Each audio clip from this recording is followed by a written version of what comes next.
Hey everyone, I see some new faces out here, so I'm going to have to give a little background again probably. My name is Tyler Michael Smith. I am a film composer. Been doing it for about 10 years, and I'm super thankful that I got the opportunity to come down here and share with you guys. So thank you for being here. Once again, I'm surprised by the amount of people that are in here because we are a rare breed, and I always expect like a few people to show up. So this is great. And I will note on what she said about kids, I have 5 kids and I work at home, so just let them run wild. I don't know, I'm kidding. I'll feel more natural that way. But very cool. So can everyone raise hands who was here yesterday, I guess? Okay, so let's do this again. Who was not here? Okay, wow, there's a lot who weren't. Okay, that's good to know. And I have no notes today, so my safety net is completely gone because I forgot to print them out. But, so today, like yesterday was a lot more broad. I went into the history of film scoring and kind of more music theory techniques of how to craft your score around a story. We talked a lot about story, a lot about themes and characters.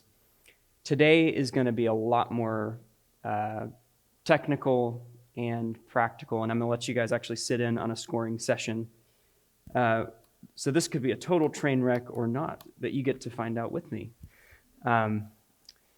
So basically, I think I talked to you guys a little bit about the techniques, of a modern film composer, which a lot of you are aware. We used something called MIDI, which is musical instrument digital interface. There we go. I did it right without notes. And so basically, it is a language, right, that creates, this digital information, which is triggered. For example, I have this thing called a MIDI controller here. When I hit a note, it's going to trigger data in my computer, which is going to stream samples from this hard drive I have here. And so this is where you get something called virtual instruments, and they're basically libraries that allow you to play these instruments without having an orchestra with you, which is great. So to demonstrate that, I've brought my laptop and my little mobile setup here. This is a 25-key MIDI controller, which is definitely not a full-size keyboard, right? But we're going to work with it. So what I did was create a little trailer for this class, and I'm going to show it to you guys. And let me just preface this with, I am not a filmmaker, cinematographer, so I just found a lot of cool-looking stock footage and edited it together. So that's the extent of my skills when it comes to that. Okay, so film scoring in modern times. Let's take a look.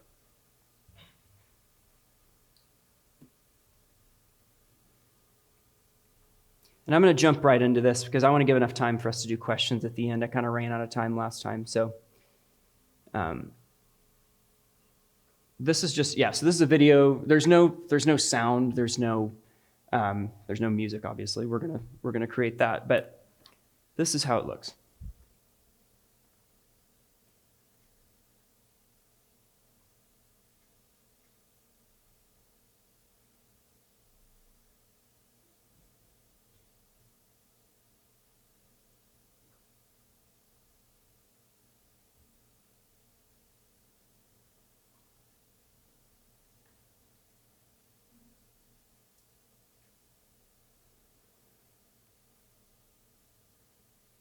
There we go, 30 seconds. Thank you. I've just spent a lot of time. All those drone shots were really challenging. But yeah, pulled it off somehow. All right, so yesterday I talked a lot about how you can, this is a little bit of a different scenario because it's not a film, it's a trailer, right? So the approach is gonna be a little bit different, but we can at least use some of the elements I talked about yesterday as far as story goes. So, we have our setting here, which is, there's a lot of modern kind of stuff. It's actually kind of a blend. You got this modern city look. You have the speaker, and the audio equipment. which kind of gives that modern flair. But then we have a violin, and then we have a choir director. So we have this kind of, it's this blend between, I guess, there's a little bit of an organic element, but also this kind of modern, piece that goes with it. So what are some, I guess I'm going to ask you guys, what are some feelings that come to mind when you watch that? Go ahead. Like uplifting and rising as you're like flying up over the sky. Okay. Sure. Go ahead. I kind of felt vacant to an extent with like just the black and white. Yeah. Okay. That. Intense, like you can have so much intensity for that. Okay. So we're getting a couple different takes on this. Okay, go ahead. Cinematic. Okay, that's good. Sort of a sweeping fanfare. Sweeping fanfare. Gosh, there's so many different ways we could take it. About solo cello. Solo cello. I like that. French horns all day. Man, our palette is getting pretty big. Cool. Any other ideas? Suspenseful at first. I like that. We can have a little bit of a arc to it. Epic percussion. I like that too. Piano cello. Okay, so cello. We got. Okay, so let's see what we can build, to make this work. And I'll go into how I create my template. And like I said yesterday, everyone has a different way of doing it. So I'm not telling you this is the way to do it. But I like to start from scratch when I'm working on anything because it gives me the, first of all, ability to craft something that's specific for the piece I'm working on. And also, I feel like when you have a massive template, you're tempted to use every instrument, go, well, I didn't use this here. I didn't use this here. I think when you start from scratch, it gives you kind of a fresh palette to create. Once again, I know people who use templates. Hans Zimmer uses templates. There's a lot of people who do that kind of thing. So I'm not totally against that, but this is just my technique. So I think the first thing to look at when I'm watching this is, okay, what are we starting with? Okay, we're starting with that shot of the city. And when you have a hard cut like that, I mean, there's an idea that comes to my mind. Are there any ideas that come to your mind of what we should do there? Like a rising crescendo. Like a rising crescendo, okay? Drum hit, there we go. Okay. So I think a hit would be appropriate because we're going, from black straight into it, okay? So the first thing I would do in this situation is, let's figure out, first of all, our tempo because that's going to be important. And obviously there's cuts that are happening in this. So like the first, our first cut is here. I think it'd probably be appropriate for any other hard cuts we see to line up with some kind of beat, right? So we got that one there. We have another with the speaker, which I had an idea here of what if we had introduced a beat there once we see that speaker pumping, right? Maybe the first needs to be a little more sparse and atmospheric. And then we obviously have the end, which we want to have, we got to have a big crescendo and hit there, right? When we get to that. So what I'm going to do here is we're going to look at our tempo here and see what's going to work here. So let's see. It automatically sets it at 120, but we're probably going to have to adjust that a little bit. So it's actually pretty close. I could probably take it up to, you can get really detailed when you do this kind of thing. Like you can really get super detailed, but I think it's definitely important for that first cut to be pretty exact. So let's try this here. Oh gosh, did I take it down to 86? That doesn't make sense. Let's go up. I didn't mean to do that. And how many people use Logic in here? Okay, that's a good amount. How about Cubase? Pro Tools? Digital Performer? Nope, no one. Okay, that's good to know. So, I mean, obviously, all DAWs they have things that are similar and things that are different. I think they're all pretty comparable when it all comes down to what they do. I've been using Logic for years, so this is kind of the some of the ways of doing things is going to be different in the different DAWs you're using. So, but at least the concepts will be the same. So basically, when I find my first I make a tempo change wherever that cut is, and we'll kind of, you can really get into the video here and line it up. Can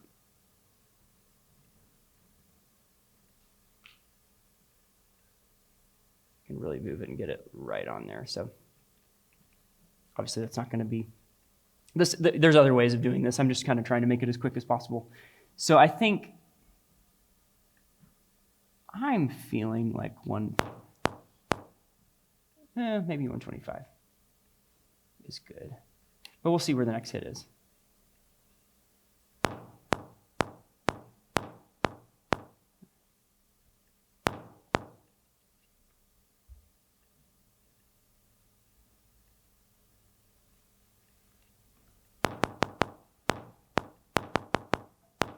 Okay, there's that.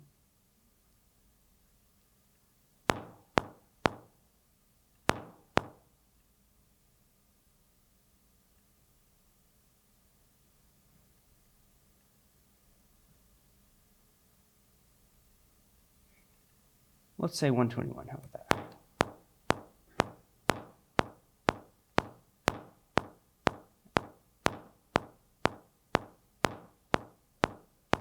Okay, so we want to make sure that last hit is pretty exact. And obviously you can change your tempo, you can make it speed up and slow down spots if you need to.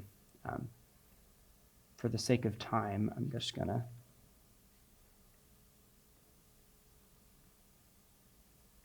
compensate a little here. Okay.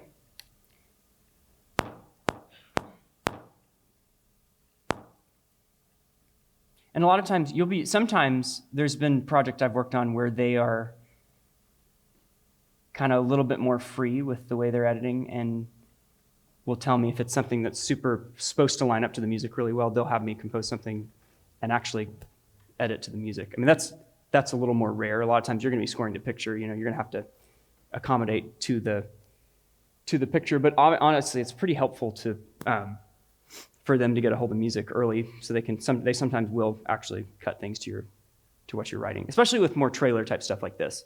Now with film, it's a little bit different. The trailers are very, very specific as far as time goes. There's a lot of those cuts that are supposed to just be right on. So I think this first shot, I'm gonna use something that I like I think it just needs a sub kind of hit, like a really deep hit. And so I like to use a thing called Gravity. Has anyone ever used this before? Nope. Heaviosity, have you heard of that company? Yeah? Okay. So they have some cool hits and stuff that are cool to use. So let's see here. These 25 key ones are always interesting because you gotta jump up and down the octaves, but okay. That's too gunshotty. I don't know if that's right for this. Okay, I'm gonna start with this. So I'm gonna actually just pull it in manually here. So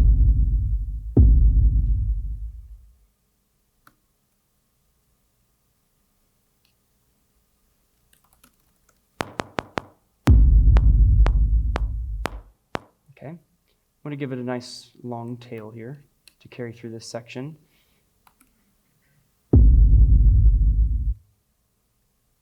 Need to adjust this a little bit because it's hitting a little late. There we go, that's perfect. All right.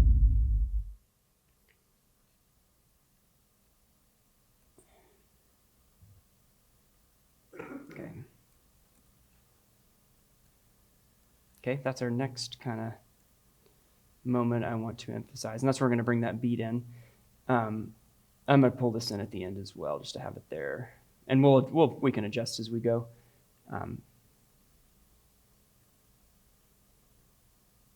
The lovely thing about MIDI is anytime you're making a tempo change, everything will adjust to it. When you're working with audio, that's a little different. You're gonna have to, it gets a lot more complicated that way. So there's always room to adjust things as things go. And there's times where you'll be working on something and hopefully it's a locked edit, but there's times where they'll be like, oh, you know what, we made a change here, so we're gonna have to adapt things. But I usually tell people if it's MIDI, it's no problem. We can make those changes and it's usually not that big of a deal.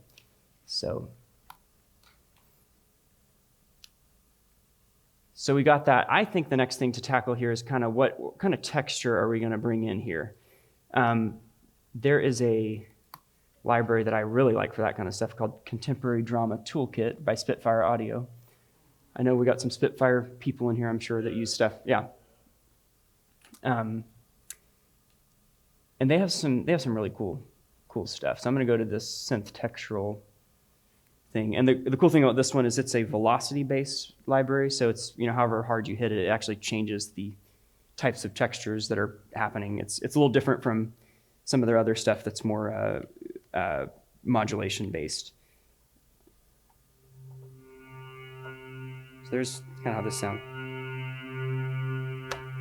If I hit it harder, this one's a little more.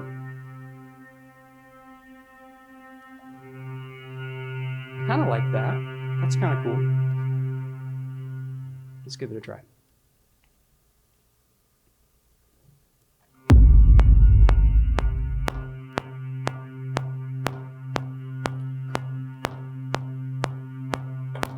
Okay, so I'm going to keep that texture kind of going through. I might have it go through the whole thing. With this kind of piece, what I'm feeling, and I think someone else said this, is if we start. Did you say suspense? Okay. If we start with that kind of suspenseful thing, and then we'll kind of have it kind of build and evolve as it goes on. I think it's cool to have these underlying textures that remain kind of constant throughout.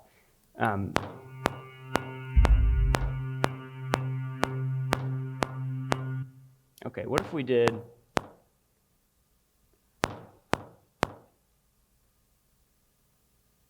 Let's see what else we can add here. Let's see.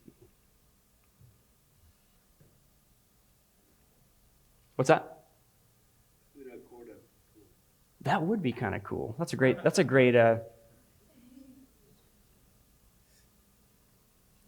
do you have any ideas for it? When the music comes up to actually start playing piano riff. Yeah. Yeah, definitely.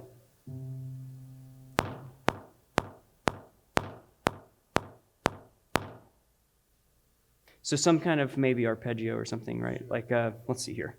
So I have this piano up.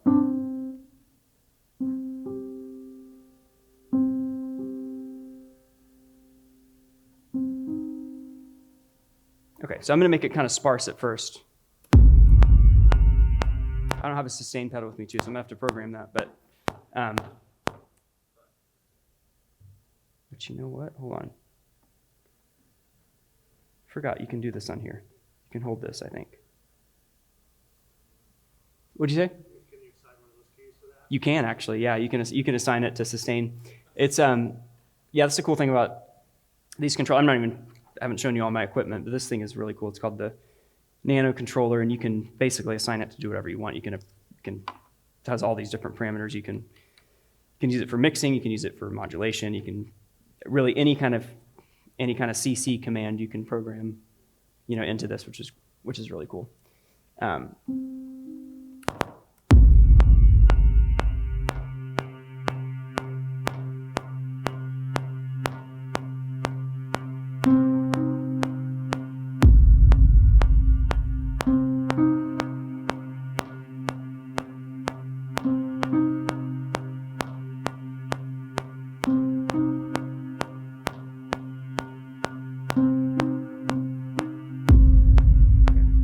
That sounds kind of terrible, but we'll mess with it.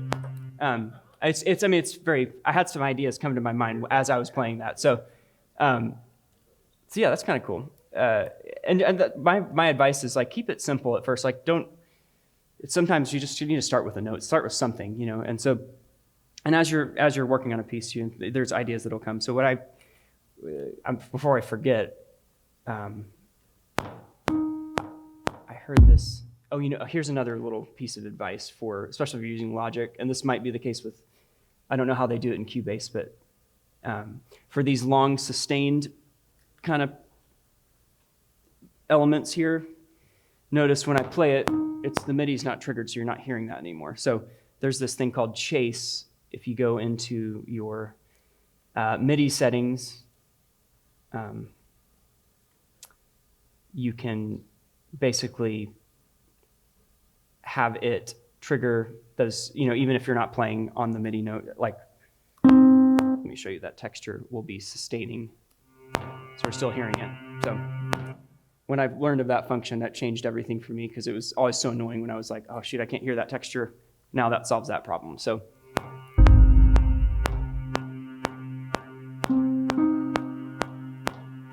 okay, so someone mentioned a cello, and I think I'm going to pull it up. So I talked about this a little. Well, I don't know if I did. Did I go into the libraries I used yesterday? I don't think I did. I have people ask me a lot afterwards. So, sorry, I just realized. So Cinematic Studio Strings is my favorite string library by far. There's a lot of great options out there, but once I found this, like I've used it for almost every film I've worked on. Almost all of them incorporated that library to some level. I do a lot of blending too, like with other libraries to texture things, and I'll show you how I do that in a minute. But as far as like for just my standard strings patches, I always opt for Cinematic Studio Strings. It's an Australian company that is, I feel like they're kind of off the radar a little bit. They're getting more popular, but they are really, really, really good.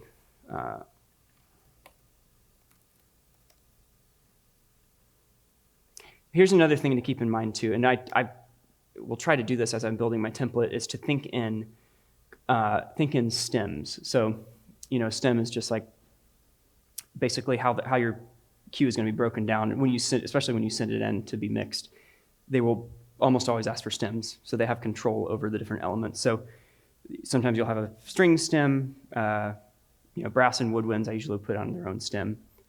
Percussion will be on its own. So the way I like to organize that is I like to do these things called track stacks. So any kind of like, I actually don't have enough elements to stack anything yet, but basically I will have, all the percussion will be in one group, all the strings will be in one, and usually textures and pads, pianos, I'll put in one as well. So this is our texture here. So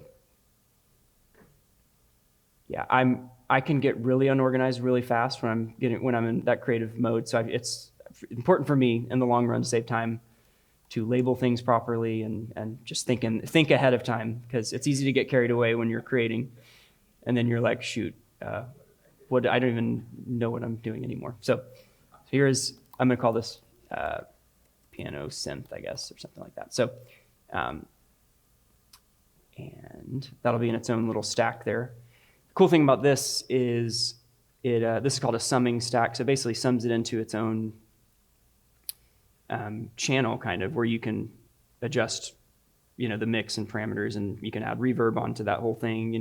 You still have control over these individual channels, but it just kind of sums it into these sub-mixes, which I think it's important to think in, like, as opposed to a master of the whole cue. I like to think of like stem masters, like have that stem be as mixed as you want it to be when you send it in, so that then they're adjusting on their end. It sounds the way you want it to sound, basically.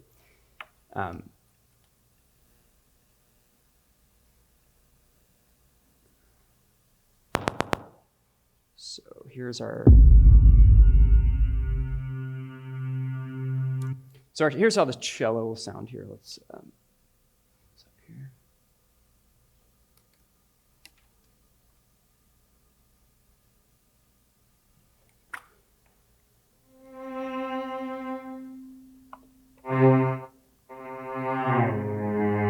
So this is very dry. There's no reverb or anything on it, but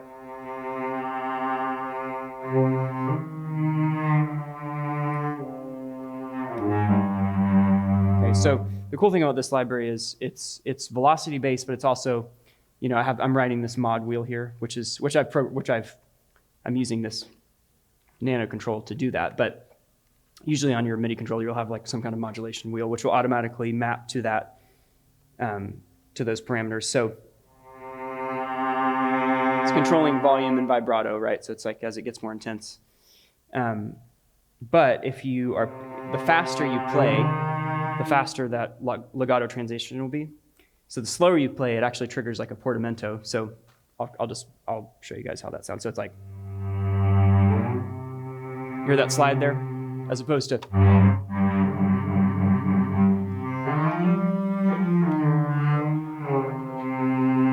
it is, well, yes. So, and this is different libraries are set up different ways. Spitfire, I know, separates, like, they have a vibrato on its own, I think, and then it has expression on its own, and you can ride them separately together. And so you're basically would be mixing with two different controls, which is, in some instances, you might want to do. I find most of the time I use them together because that feels the most natural. But the way Cinematic Studio Strings, it's all on that one. So I had this idea when I was doing the piano thing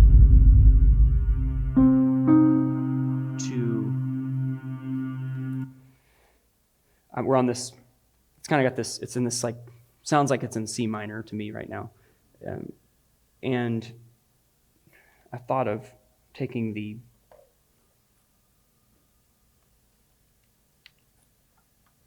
bass note here and dropping it down to a third. Hold on a second. I can't hear myself. What's going on?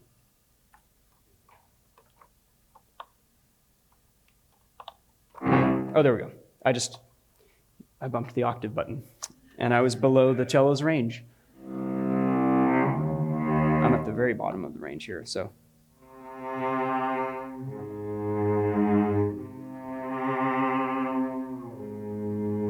Kind of like the way that sounds. So like basically, I have this, you know, it's playing that minor third interval, arpeggiated on the piano there. So my idea is to start on the C, drop down to the A flat. See how that sounds. It might sound terrible. See.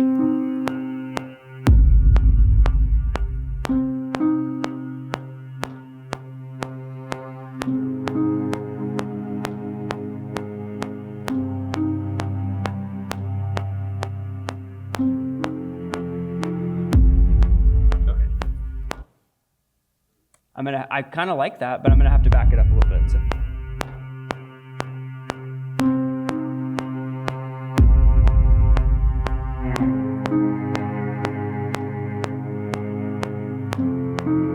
Changed it because I'm kind of liking maybe it.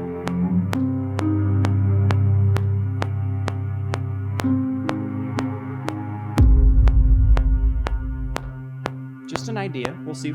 We'll go with that and see how. And sorry, I'm going to pull the video back up so we can see if it's feeling like it's matching. And so I had that idea to on the part where the speaker appears, to do some kind of start some kind of beat there. There's this one library I love called Action Strikes. It's got a lot of epic percussion, but it also has this thing called it's called Heartbeat, and it's just this really kind of pulsing beat that I like to incorporate. It adds intensity, but it's not too overstated. There it is. So it kind of sounds like this. Right? Sounds like a heartbeat. So that might be kind of cool to do some kind of heartbeat, because there's a human element to this. There's, you have the people that appear later. So let's see.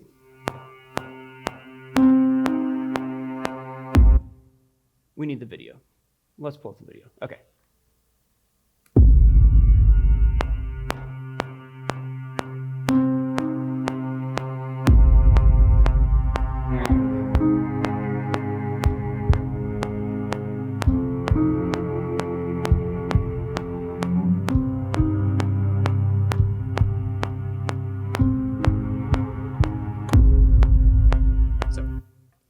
It's coming together a little bit. That heartbeat is out of Access, Troy?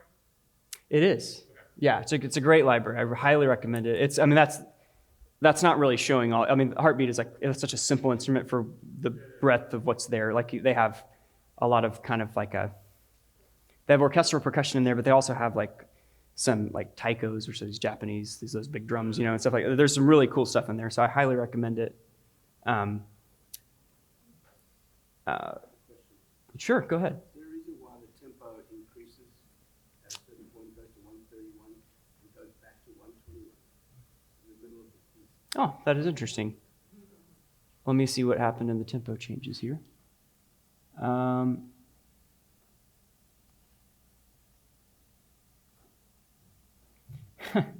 That's funny. I don't know. It's a good question. There we go. That's better. I think I mean, when there's a tempo change, I'm doing this as quickly as I can, so I'm not getting super precise with, I like to kind of make the tempo change a little more gradual typically, so it's not so obvious. But I do think it's not a bad thing to have the tempo change if it needs to.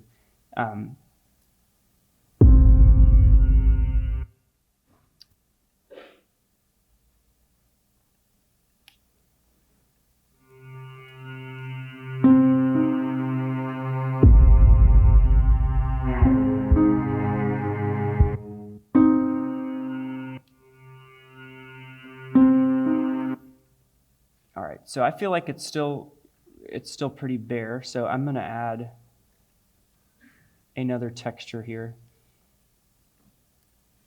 Same library, that contemporary drama toolkit.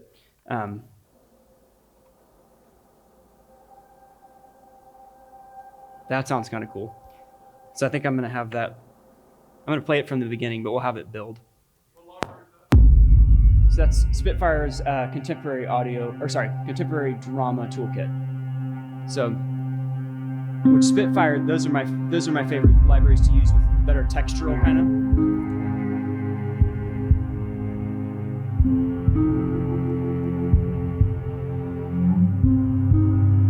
Can have an idea here.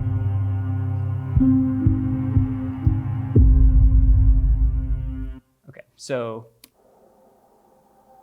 Yeah, I love the way that sounds. That's cool. And so here's another technique I like to use sometimes. Let's see here. So there's different plugins that you use will affect kind of the nature of your. This isn't even really a mixing thing as much as it is like a creative type of technique I like to use with saturation. Saturation is just subtle distortion. You know, the higher you ride that knob, the more distorted it'll get. And I think it kind of adds intensity. So like what I'm going to do here is I'm going to map this saturation knob over this texture and basically automate it, and it'll get more distorted as the track goes along. So that's just an idea. It might sound terrible and we'll just delete it, but let's see how it sounds. This is it by itself, but.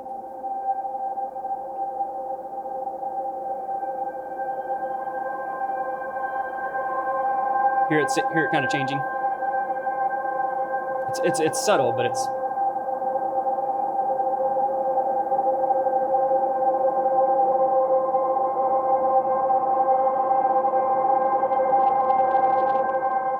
So, I feel like that's gonna feel good, and it's you know, sometimes I don't know, you call this like the frog in the pot method, where you know what I mean, you're just doing it slowly, where your ear's not really even noticing, but right, you know, you cook a frog by slowly boiling it, and it doesn't even know that it's being cooked alive. That's the method. It works great in scoring when you think of it that way sometimes. Yeah, exactly. So, and I think I might even like automate how, like the volume, I'm even gonna like have this element fade in a little bit too. So,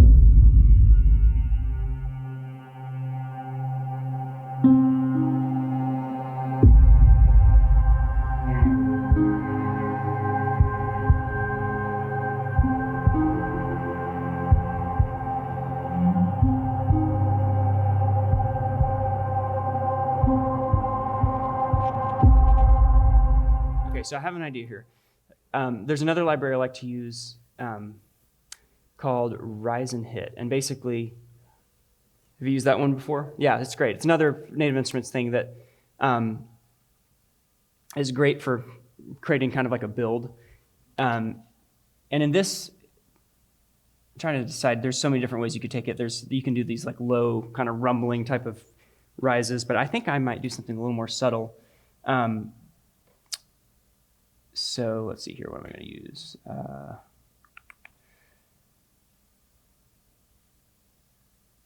Just see what they have here.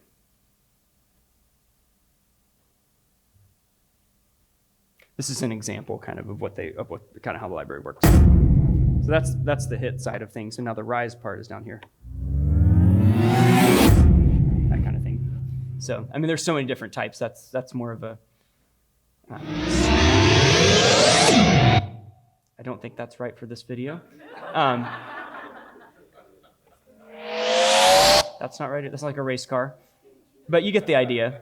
So I kind of sometimes will build my own where you can actually pull from the library because all these are kind of multi-layered. So I like to do, the reverse cymbal is kind of cool because it's just kind of, it's a little more subtle.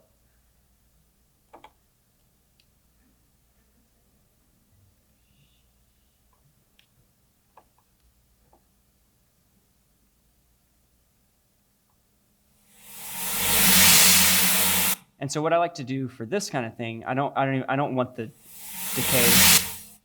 I want it to be a little more and route kind of thing. So, and you can set the, this is set to like 1 bar basically. So I think I might make it even longer actually to kind of extend the intensity. So let's see here. So it'll be at 13.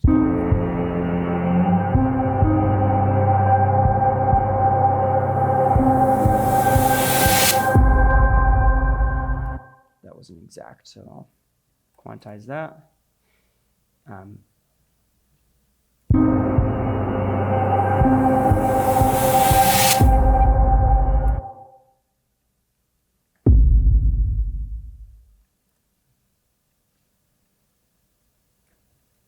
So I still think we need to kind of build it a little bit. So does anyone have any ideas of things we can add? Go ahead.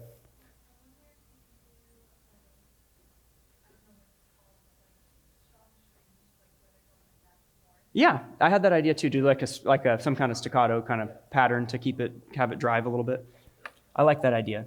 So I'm gonna pull up a different library here. Let me see here. I think Spitfire has kind of a cool thing we can use. This is called the Aperture Orchestra. I wish this was for sale, but they only give you a small window to get it during they do these promotional things called, I think they call it the Black Weekend. It's like around Black Friday, where if you buy a certain amount of libraries, they give you this library. And they gave me this one. I actually think it's pretty cool. And so there's a lot of cool, and this is also velocity based. So like the harder you hit it, the idea here is it's called aperture because the softer you hit it, the smaller the group is. The harder you hit it, the larger the group gets. So it just kind of expands into this like wide group, and it's a multi thing. So you'll hear other elements of the orchestra family, like there's brass and some, there's woodwinds and others, like.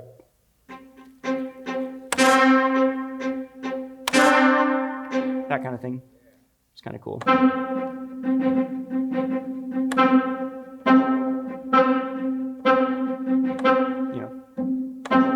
Pizzicato. I like to use libraries like this for layering, especially if it's something that's a little more hybrid and modern. That's kind of cool sounding. I might try that.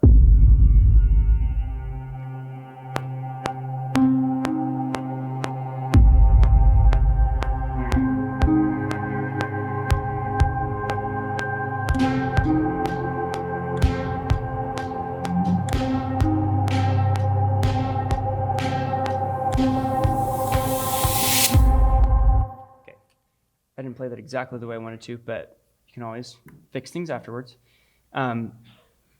So I kind of think it'd be cool to actually have it kind of fade in, actually. Let's see here.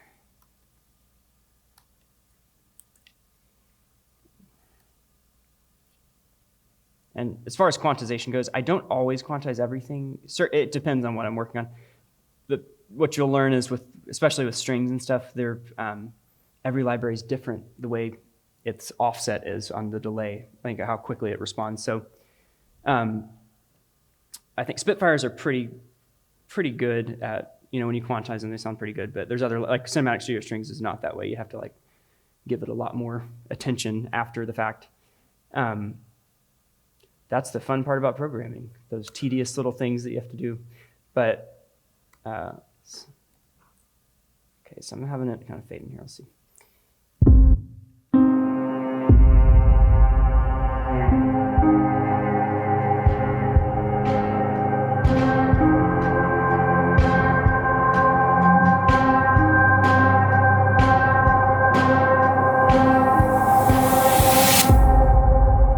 So I have an idea. I'm getting unorganized already, as you can see. I'm forgetting to name things and all that. So once again, I like to keep things in groups. So I'm putting the percussion together. And I'll put the strings together too.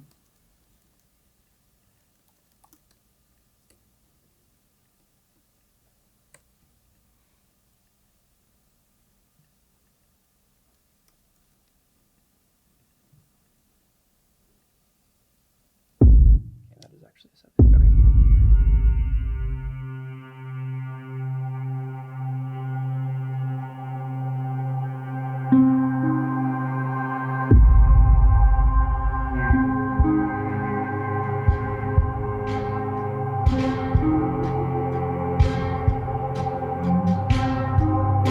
I think we need more rhythm. I think we need more. Actually, I'm hearing some more. Someone said epic percussion earlier. And I have an idea of what to do. I'm going to use that same Action Strikes library, but I'm going to bring in some other elements here. So let's see. Taikos are pretty cool sounding.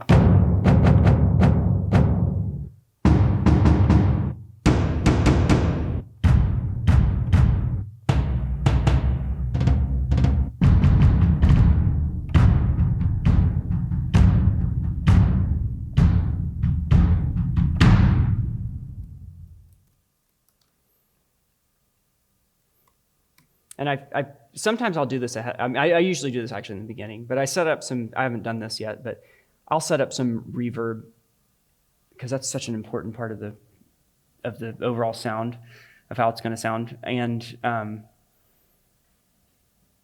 like to kind of do that right off the bat usually. So I'm just going to pull up one of these.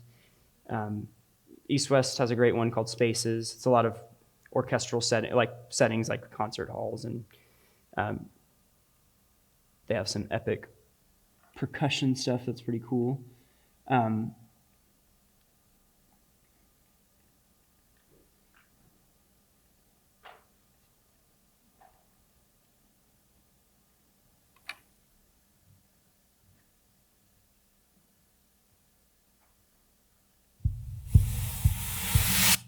some reason it's not working, so I'm going to have to use a different one.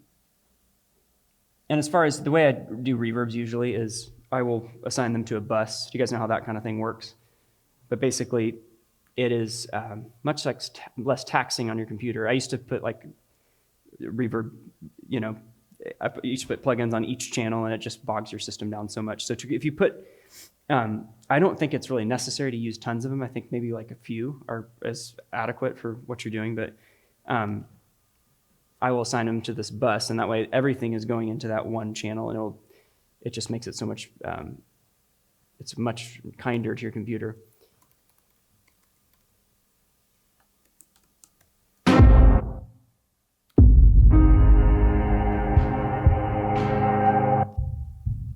didn't even assign this to the right thing yet. Let's use something kind of medium, maybe. Let's see. I'll try the medium chamber and see how that sounds.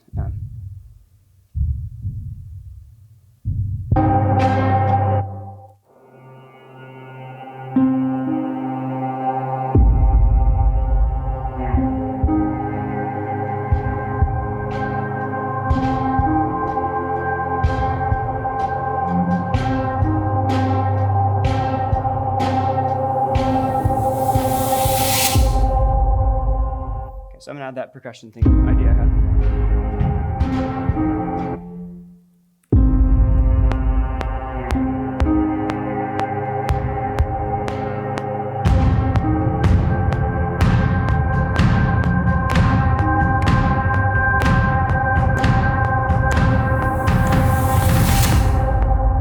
There we go.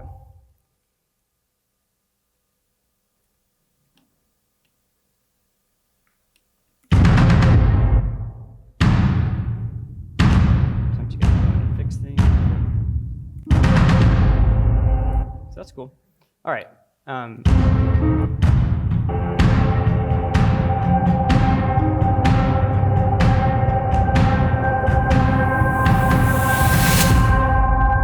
So yeah, we're going in a much more epic, dark direction than I thought we would, but it's totally cool with me. I mean, the trailer is kind of funny. It's like about a class, you know. I don't know, but we're working with it. Schindler's List. There we go. Dark Knight. So okay, here's another. I'm just gonna show you one other. Oh shoot, hold on. I hate that when you have to have internet and all that. But I think I might be able to sign on. Shoot, never mind. Let's not deal with that.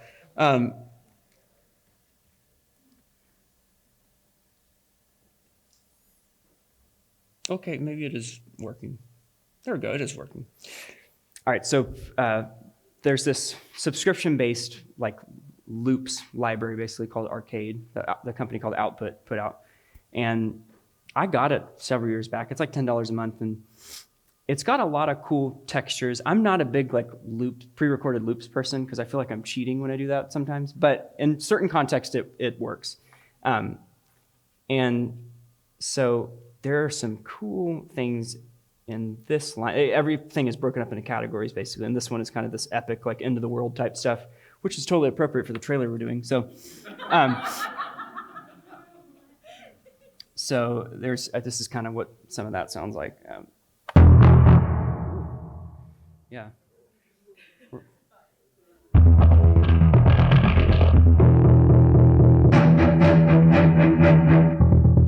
that kind of thing. So we're obviously gonna have to change our key to C minor. There we go.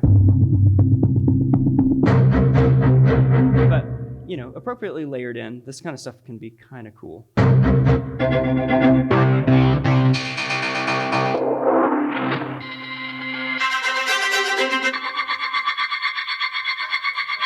That's kind of cool.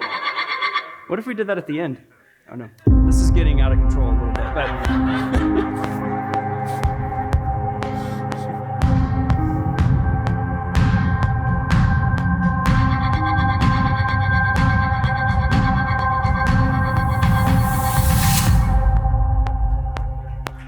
I have a feeling that this choir director is like really this villain that is about to set off a bomb or something. I don't know. It's all. So we're helping tell that story, I guess.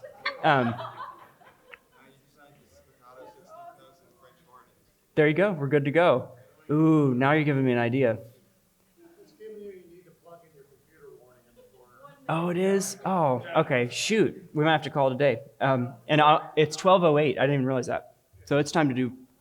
I know we're all communicating here and doing questions almost, but okay. Let's watch our trailer we've created, and then we'll talk for a second.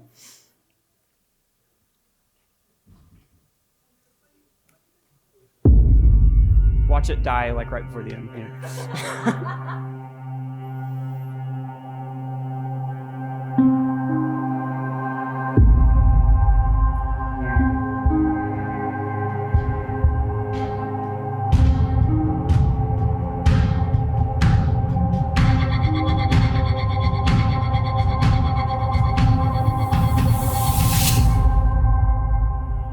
Well done, everyone. Um, hey, thank you so much. Appreciate it. All right, that's awesome. Anyone have questions for Tyler? Okay. Go ahead. You mentioned working at home with 5 kids. That's something I think a lot of us composers, it's very alone type of thing. How do you schedule that? Is it probably, I'm assuming, a lot of late nights and things like that? I think that's the question of the day there. It's a great question. I mean, there's times when I do work in a studio outside the house, but like currently I'm set up at home. It just depends on the season and all that. But yeah, it definitely can be challenging because it is something that you kind of do alone a lot of times, and you sort of need it to be somewhat quiet so you can hear what you're working on, you know. And so yeah, I mean, you kind of have to set up some boundaries and understanding with the kids, like when you're working, because they think when I'm home, oh, Dad's home, you know, obviously he's here to play with me, right? You know, so having to explain that to them, you kind of have to have those conversations. But I think having some kind of designated space where you can get away and really focus, it's kind of necessary in what we do. So I'm still figuring it out a little bit, but go ahead. You raised your hand over there. Oh, the mic, of course. So I was just curious about a particular thing that you could potentially do with the music.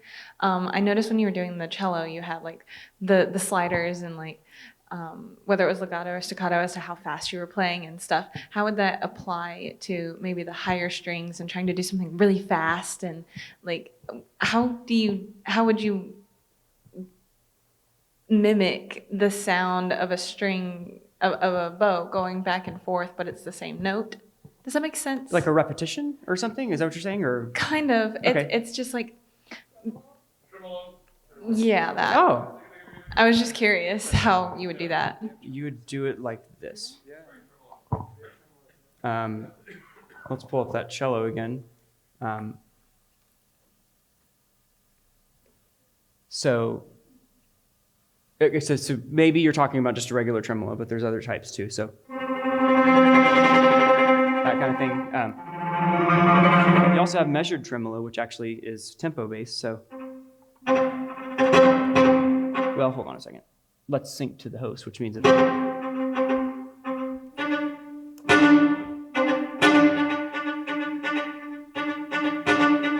kind of thing, you know. Yeah, so every library is different. Not every library has that option, but that you kind of, as you explore the different virtual instruments, you'll find libraries that work for certain things and others that, aren't as good. I like all the articulations that are available in Cinematic Studio Strings. They are somewhat limited. Like it only has, like 8, I think, but they've most of the time are able to get the job done for me. Kind of in a weird spot here. So when directors approach you, this might be kind of a 2-part question, if that's okay. When directors approach you, do they come at you more for, here is the mood and tone of the film, and then kind of leave you to your devices? Do they come at you and say, okay, here's the kind of instrumentation, the kind of style I'm looking for, can you emulate it?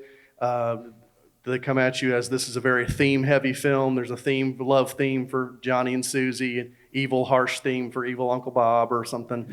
Or do they want more textural in general? And I guess the second part of the question is, what do you prefer as a composer, how you want to be approached by a director? Okay, the answer for the first question is all of the above. It depends on who you're working with and the type of film you're working on too.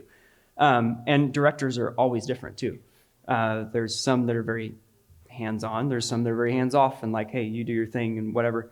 I like the ones that are a little more detailed and specific because I know that, okay, I'm getting into it, I'm creating the sound to their vision basically.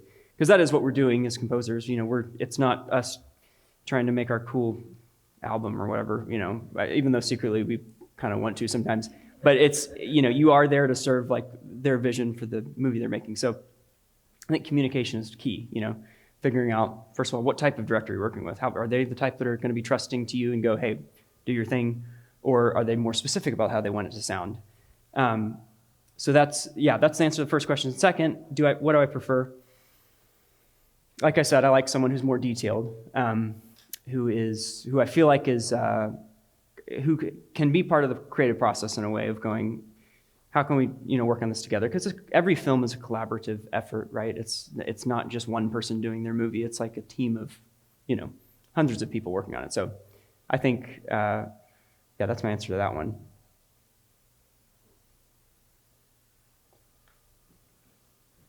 So when you were just doing this, you changed your tempo to match the sync points. Is that something you usually do, or do you change time signature most of the time? Both. It depends on what makes most sense. That's the thing about film scores that are so unique, I think, is it's not like you're writing a song or, it's not like there's a lot of freedom there as far as, you get into weird time signatures a lot of times just to match what's going on screen, and the audience doesn't care that you're in, a weird signature or whatever, but it's all just to kind of what is it lining up with what's going on screen? And a lot of times it just kind of works out. I don't know, there's times where I'm like kind of stressed out about, is this all lining up right? But, as you kind of play around with tempo and stuff, and there are rare occasions where I will go completely off the grid and not be locked into anything particular. That's for something that's slower and more textural probably, but a lot of times I like to have it on a grid for a number of reasons. One, if you end up having to transcribe it for live players or something, it's a nightmare to do that if you didn't think about that ahead of time. But yeah, that's the answer to that one. So what is your favorite genre of music to compose? Favorite genre of film to compose to, and which one is the easiest to you? Okay, that's a good question. It's weird, and I don't know if this is an embarrassing thing to admit, but I like working on the romantic stuff kind of because it lets me go to kind of a more emotional place.